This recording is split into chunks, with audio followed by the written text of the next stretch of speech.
Hi friends, welcome to my channel Sai Chaitra Reddy vlogs. ఎలా ఉన్నారండి? అందరూ బాగున్నారా? ఈరోజు నేను చూపిస్తున్నాను కదా, ఈ కూర పొన్నగంటి కూర అండి.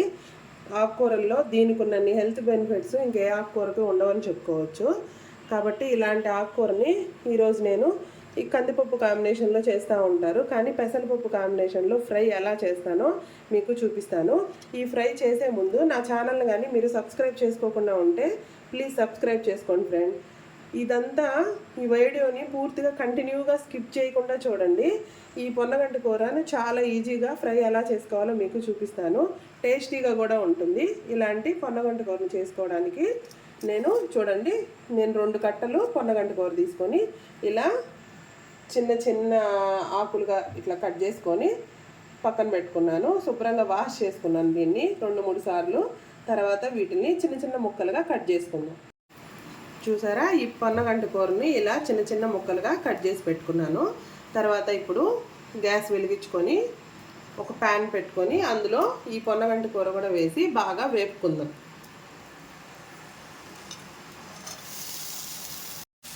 ఇది వేపుకోవడానికి దీనికి ఎటువంటి ఆయిల్ అవసరం లేదండి, దీంట్లో ఉండే వాటరే సరిపోతుంది. తర్వాత దీన్ని శుభ్రంగా వేపుకుందాం.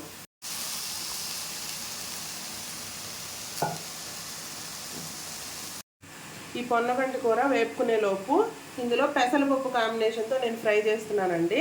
కాబట్టి ఈ పెసరపప్పును ఒక చిన్న గ్లాస్ పెసరపప్పు తీసుకొని శుభ్రంగా కడిగి ఇట్లా ఒక గిన్నెలో పెట్టి ఉడకబెట్టుకుందాం. విజిల్ పెట్టకూడదు ఇది కుక్కర్ గిన్నెలో, ఎందుకంటే పెసరపప్పు ఎప్పుడు కుక్కర్లో వేసి ఉడికిస్తే కొంచెం బంకగా అట్లా వస్తుంది. కాబట్టి దీన్ని కొంచెం పప్పులుగానే ఉడకబెట్టుకుందాం. ఈ పొన్నగంటి కూర వేగేటప్పుడే ఇందులో కొద్దిగా సాల్ట్ వేసుకుందాం. చూసారా, ఇలా పొన్నగంటి కూరని బాగా వేపుకుందాము. ఇలా వేపేసుకున్న తర్వాత దీన్ని స్టవ్ ఆఫ్ చేసేసుకొని దీన్ని ఒక బౌల్లోకి తీసేసుకుందాం. ఇలా పక్కకు తీసి పెట్టేసుకున్న తర్వాత ఇందులోనే పెసరపప్పుని వేసేసుకుందాము. చూసారా, ఇది కొంచెం పలుకుగా ఉడకబెట్టుకోవాలి.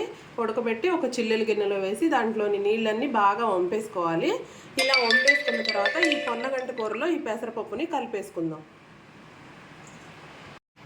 ఇలా పెసరపప్పు పొన్నగంటి కూర బాగా ఇలా కలిపేసుకోవాలండి.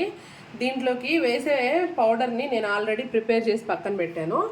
చూసారా, ఇది దీనికోసం నేను ఎండుమిర్చి, ధనియాలు, తెల్లగడ్డ, జీలకర్ర, ఉప్పు వేసి ఇలా మిక్సీలో పౌడర్ చేసుకొని పక్కన పెట్టుకున్నాను. దీనికి ఎంత సరిపోద్దో అంతే వాడుకోవచ్చండి. మిగతాది ఇది ఫ్రిడ్జ్లో స్టోర్ చేసుకొని ఏ తాలింపుల్లో వాటిల్లో వాడుకోవచ్చు. ఇప్పుడు దీనికి పోపు ఎలా వేయాలో మీకు చూపిస్తాను. పోపు కోసము స్టవ్ ఆన్ చేసుకొని ఒక ప్యాన్ పెట్టుకొని కొంచెం ఆయిల్ వేసుకున్నాను. ఇందులోనే కొద్దిగా చూసారా, కొంచెం ఆవాలు వేసుకొని కొంచెం చిటపటమన్న తర్వాత ఇందులోనే నేను చూసారా, ఇవి ఉప్పు మిర్చి అండి, ఉప్పు మిరపకాయలు అని అంటారు. తిరగమాతలో ఇవి ఉప్పు మిరపకాయలు వేసుకొని తిరగమాత పెట్టుకోవడం వల్ల ఇవి బాగా వేగిన తర్వాత నంచుకోవడానికి చాలా బాగుంటాయి. చేసి వీటిని కొద్దిగా వేపుకుందాం. కొంచెం జీలకర్ర, ఇందులోనే కొద్దిగా మినపప్పు వేసి బాగా వేపుకుందాం.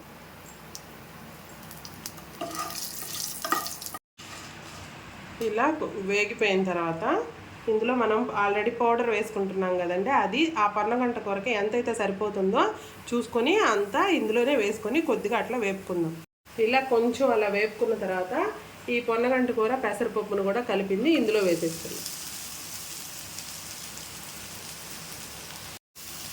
ఇలా వేసేసుకున్న తర్వాత బాగా కలిపేసుకొని ఇప్పుడు ఉప్పు సరిపోయిందో లేదో ఒకసారి చూసుకొని ఎవరి రుచికి తగ్గట్టుగా కొద్దిగా ఉప్పు వేసుకుని స్టవ్ ఆఫ్ చేసేసుకుందాం.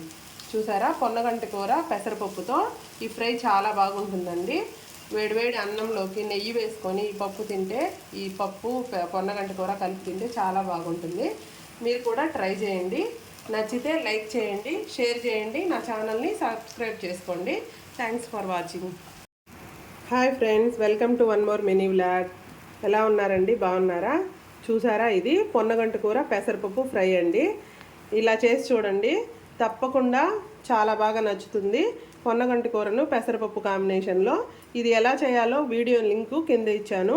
మీరు కూడా చూడండి. నచ్చితే లైక్ చేయండి, షేర్ చేయండి, నా ఛానల్ని సబ్స్క్రైబ్ చేసుకోండి.